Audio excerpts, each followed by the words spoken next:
am a student in Executive Magister of Business Administration at IPM Institute Indonesia. For today, I will share to you about what I just learned in Corporate Finance class, lectured by Professor Roy Sembel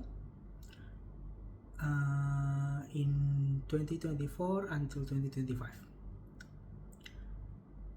Prof. Roy always tell us that it's okay to make mistake as long as you try harder and you can learn more from your mistakes, and also it can be proof that we're trying to beyond our comfort zone.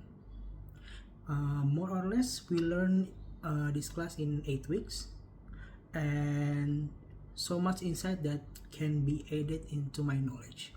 So in this section I will share to you through the mind mapping done by me. Here's some lesson that I learned in this subject. The first one is introductional financial management. We divided into 5 that we learn in introductional financial management. The first one is the purpose of the subject, basically telling us the basic objective and operational objective, social objective, and also research objective. The second one is the goal of financial management, and learn it with some reference. The first one is capital structure, working capital management, asset structure, revenue, cost management, cash flow management, growth management, and last one is the risk management. The third one is we learn about corporation and financial market.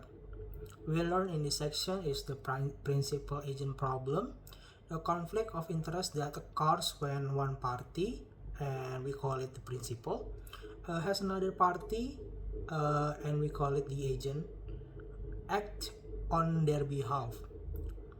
And then we learn about solution to finish the problem. And also we learn about good corporate government principle. We learn it from tariff. It's transparency, accountability, responsibility, independency, and fairness. And the fourth one is the 4 cornerstone of corporate finance. In this section, we learn for core of value principle, expectation treadmill principle, conservation of value principle, and also best owner principle. And also in this introductional financial management, we learn about time value of money. This application of time value of money, basically there is the mortgage or KPR and car loan payments, life insurance, personal financial planning, time deposits, contract values, damage in court case, investment values, capital budgeting, and company values. And then we learn also the rule of 72. The rule is about how long does it take to double the money. And second one, we learn about capital budgeting. In this capital budgeting, we learn about capital budgeting concept. The first one is the estimate expected future cash flow. We learn about evaluate the project based on capital budgeting, evaluating criteria. Also we learn about cash flow type. For the example like initial outlay, the operating cash flow, terminal cash flow, and the fourth one we learn a tool of capital budgeting. A tool capital budgeting contain with the first one maybe we know as the payback period, and net present value, profitability index, internal rate of return, and etc. And the third one, we learn about analysis of securities and also in portfolio investment theory. In this section, we learn about financial ratio. We, as our group, professor give us the homework as the group homework to investment simulation, that we choose our stocks and then we keep it and invest it until the end of this class. We learn to choose the stocks. We learn many more, especially in financial ratio, to measure the performance of that stock. We learn about profitability ratio, we learn about liquidity ratio, activity, leverage, and also the market ratio, such as dividend yield, price earning ratio, and etc. Second one, we take summarize of healthy or non-healthy that stock it is. For example, using that financial ratio, we decided is that company healthy or not healthy.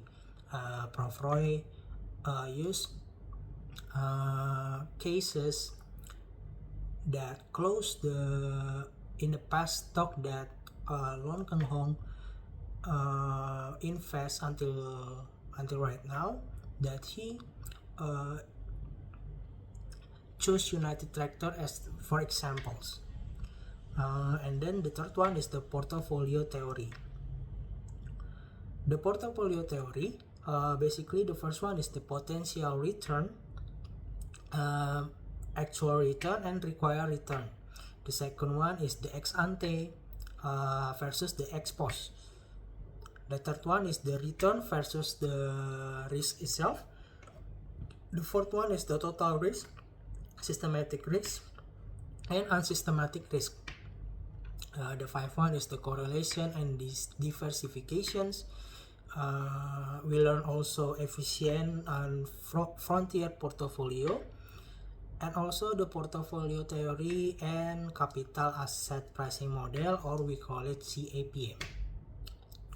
And number 4, we learn the capital structure and corporate restructuring. In this subject, we learn about the theory of capital structure, as that a benefit of debt financing is that interest is tax deductible whereas payment to equity profit are not, and firm must trade off this benefit against the increased financial risk associated with higher debt level. And then there is the factor that determine optimal capital structure. For example, the first one is the tax benefit. To make the tax benefit, it must contain the profitability higher, and then also interest rate lower, and also the tax rate higher. And second is expected cost of financial distress. And then to make this happen, there is the condition that we must know that the first one is the volatility of capital flow higher, mean low debt ratio. The second one is the fixed asset lower, means that lower debt ratio, and the third one is size smaller, means the lower debt ratio. And also we learn about the corporate restructuring. We learn that making significant change, and also the purpose of the corporate restructure. For example, like the financial restructuring, temporary pivoting, strategic realignment, new ways of doing the business, and also the first one is the stop to bleeding the financial. We do it corporate restructuring, we learn because of that cause. And the fifth one, we learn about the fraud risk management. In this subject, we learn about the type of fraud that could be happen in the company that maybe we live. The first one is we always heard that there is the corruptions. Basically that's the conflict of interest, there is the bribery, there is the illegal gratuities, and economic extortions. The second one is the asset misappropriations. Basically there is the cash and inventory and all other assets. The third one is the fraudulent statements. basically that we learn in financial way and the non-financial way. The reason of for the fraud corporation we learn also in here.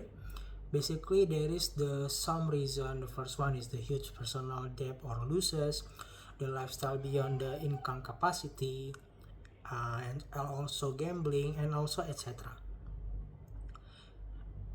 And the last but not least, we learn about dividend policy and recent issue in finance. In this section, Prof. Roy taught to us with some unique way. Prof. Roy wants us to learn from the movie that he chose. We learn in the movie, basically there is the 4 movie that I personally and our group learn is the Other People's Money in 1991. And also many learn that we can learn from other 3 movie, basically that review from 3 groups. But there is the dividend policy that Prof. Roy tells to us, that we also learn it from unique way, that we debated, we as participant, as a student, debate to the prof why should the company give dividend to the stakeholders. But the reason that Prof. Roy tell us why the company should give dividend to stakeholders is there is the 3rd reasons. The first one is the tax avoid investor, because there is the rule that tax maybe can be avoided if we give the money through the dividend. The second one is the agency problem. So if there's too much free cash flow in that company, that won't be good for company itself. We learn it also from the past sections. And the third one is to signaling all the investor that this company is also financial health, because Prof. Roy tell us that action speaks louder than a word. That's my mind mapping through the class that I attended, corporate finance class, and I hope that I can use this knowledge in my daily life and other reasons. Thank you for Prof. Roy to teach us this knowledge, and also all my colleagues in EMBA September 24. Thank you and have a good day.